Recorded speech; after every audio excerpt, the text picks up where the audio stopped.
J'avais dit une correspondance, c'est bête, on pourrait faire plutôt une escale. On avait passé la semaine avec la petite bande dans ce village perdu de Haute-Provence. Antoine et moi, on n'aimait pas la voiture, alors on n'avait pas voulu rentrer à Paris avec les autres.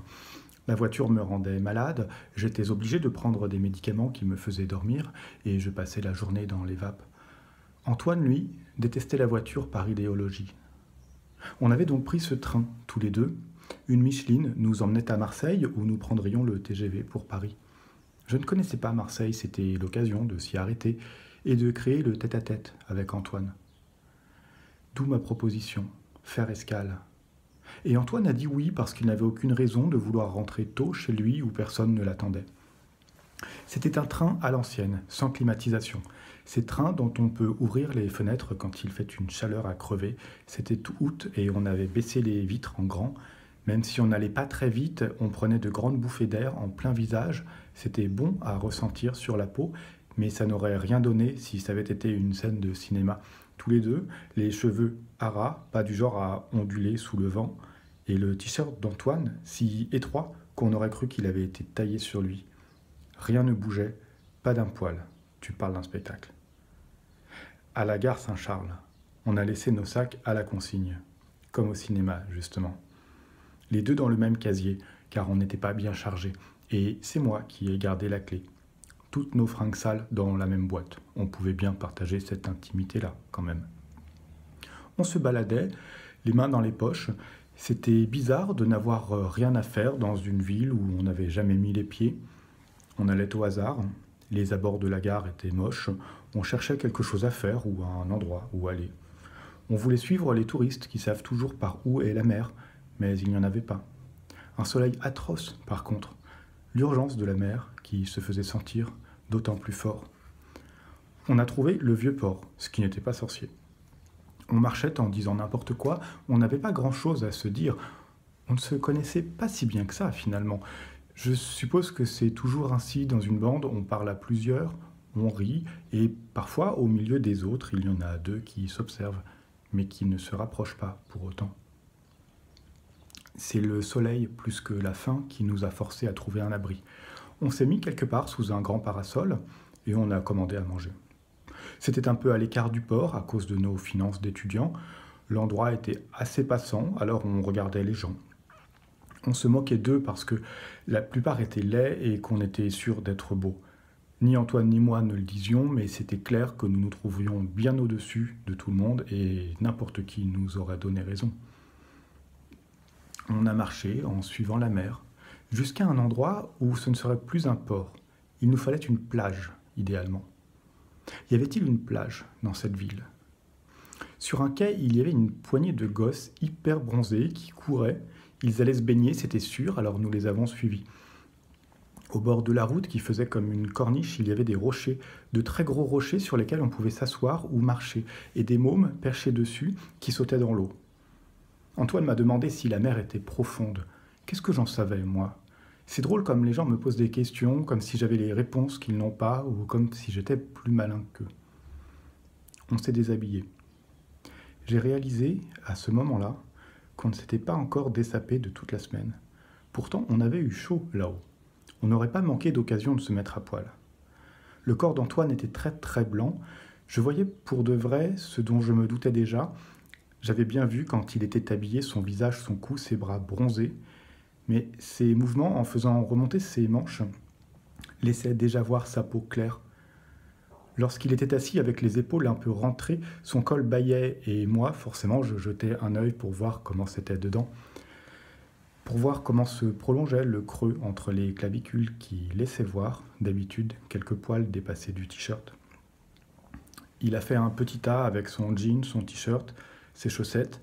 Il l'a posé sur ses chaussures. J'ai fait pareil. Il portait un slip noir, moi j'en portais un blanc. On ne prévoit jamais de retirer son pantalon en ville. J'aurais pu mal tomber et porter un slip moche, mais celui-ci tenait la route. On n'a pas sauté d'un rocher, comme le faisaient les gosses, parce qu'on n'avait pas idée de ce qu'il y avait sous l'eau, si c'était dangereux. On est descendu lentement dans la mer. Elle était chaude, et c'était drôle de se baigner ici, comme ça. Antoine nageait bien. Il est allé un peu loin, puis il est revenu. On est restés tous les deux côte à côte, dans l'eau, quasi immobiles, juste à prendre le frais. Revenu sur le rocher, de nouveau, on s'est perché. Antoine s'est aperçu qu'il avait une petite estafilade sur le bras. Ce devait être un rocher qu'il avait écorché. Je trouvais que c'était joli, cette ligne rouge, 2 cm sur le petit muscle qui fait un renflement à l'arrière du bras. Cette petite bosse qui se contracte quand on bouge, celle que j'aime bien mais dont je ne connais pas le nom parce que je suis nul pour les noms de muscles.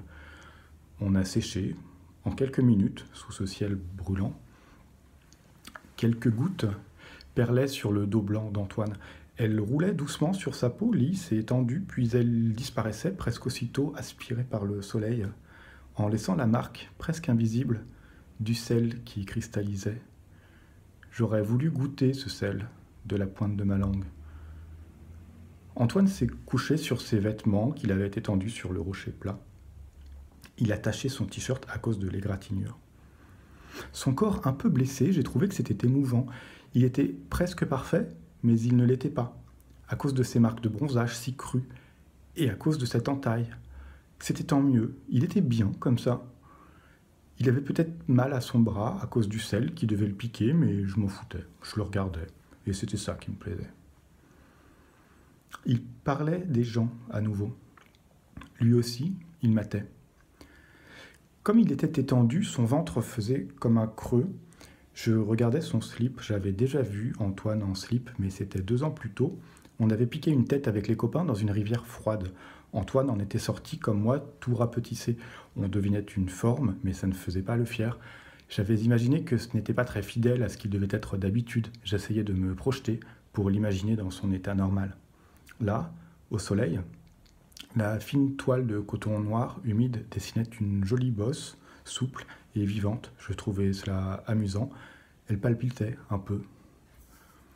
On avait encore du temps avant le train de Paris. J'avais envie de rester là, au bord de l'eau. On était bien. J'ai remis mon t-shirt.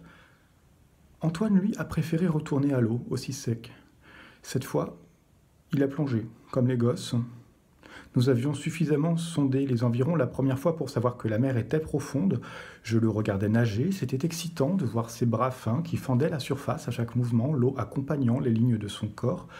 Je pensais à la petite estafilade, j'aurais aimé être le bout de pierre coupant qu'il avait entaillé. J'ai regardé un peu les autres gens. Ils étaient loin de nous parce qu'on avait choisi un coin tranquille, peu praticable. Il y avait des petits monstres qui sautaient comme des bombes en criant. On les entendait bien. De temps en temps, je jetais un œil vers Antoine, mais je commençais à me lasser de son spectacle. Il s'éternisait à faire le beau. Alors, à un moment, je l'ai appelé et il a nagé vers moi. Il s'est hissé sur le rocher. Il m'a dit « Je fais un dernier saut ». Il a sauté dans l'eau. Il a dû heurter une arête coupante juste sous la surface de l'eau car j'ai eu l'impression qu'il s'était ouvert quelque chose. Un filet rouge s'est échappé de son corps. Il s'est un peu débattu. Il a essayé de prendre pied, mais il était déjà dans la zone profonde et finalement, il a coulé à pic. Je me suis demandé ce que j'allais faire de ces affaires. Je les ai laissées là, sur le rocher. Elles ne m'auraient servi à rien. J'ai tout de même pris ces lunettes de soleil parce que je n'en avais pas et que le ciel était brûlant. Je suis rentré doucement à la gare en suivant la même route qu'à l'aller. Je ne connaissais pas d'autres trajets possibles. Le sel tirait sur ma peau, ce n'était pas très agréable.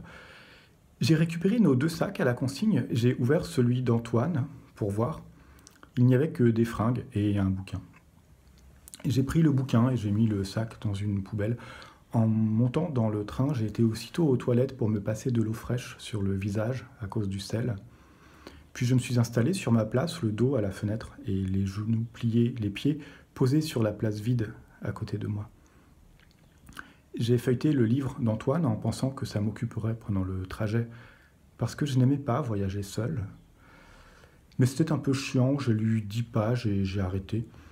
Je me suis demandé si les copains de la bande étaient bien arrivés à Paris en voiture, de leur côté, mais j'avais pas de message sur mon téléphone. Je leur donnerais pas mes nouvelles non plus d'ailleurs, ils s'en foutaient. Je me suis laissé bercer par le train. J'ai pensé au petit machin palpitant d'Antoine, j'ai bandé un peu. mais pas de quoi m'empêcher de dormir.